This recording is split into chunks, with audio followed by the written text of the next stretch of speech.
As a musician, I never got any pleasure from playing covers. Playing covers is fine and can make you money. Lots of high-end wedding bands make a crazy living at it. It takes mastery of music, technical skill, and the ability to deliver, for sure. But what it doesn't do is take any risks, or move the creative ball further down the field. Playing covers just never felt right to me. I feel the same way about beer. Beer style guidelines are good for a number of reasons. They give brewers a well-researched, tried-and-true place to start off when designing beers. And they give beer drinkers a better understanding of what they're going to get before they try a beer. Me personally, I think the style guidelines are for Puritans. They're the standard songbook of American beer. I think they keep us drinking pop when we should be drinking punk rock. I think rules about beer styles are detrimental to the evolution of craft and artisan beer, particularly in the United States where our beer culture is young, and largely based upon styles that became popular in Europe before any of us were alive. A lot of this fundamentalism is imposed on us by the legacy of the Reinheitsgebot, also known as the German purity rule, which doesn't make it sound any better. In 1516, over 500 years ago, in order to keep bread affordable, a group of German nobles decided to save the wheat and rye for the bakers and make it law that only barley was to be used in beer.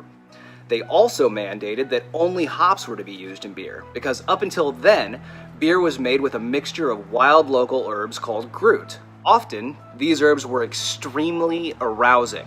So the church decided that hops, a plant that naturally makes you sleepy, was more suitable, and the nobles played ball.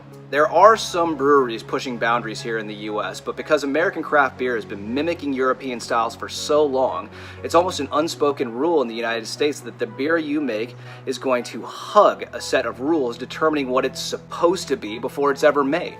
That's everything from color to bitterness to body. If someone is feeling creative, they'll add grapefruit flavoring to one of the beers they already make. I think it's lazy, and I think the American craft beer drinker deserves more. I think brewers should be stepping outside of style guidelines and creating beers specifically for their hometowns with what's local. Like Europe, we should have original beer styles named after cities and towns in the United States famous for brewing them.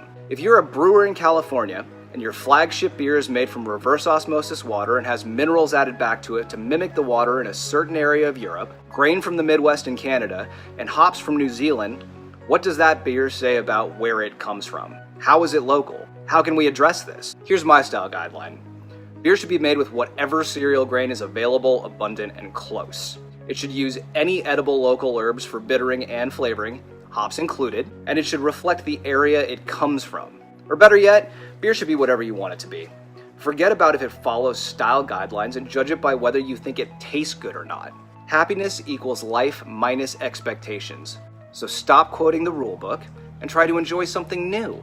I think there are a lot of brewers out there who might just surprise you. We should be making and drinking beer about us. Thanks for watching. Cheers.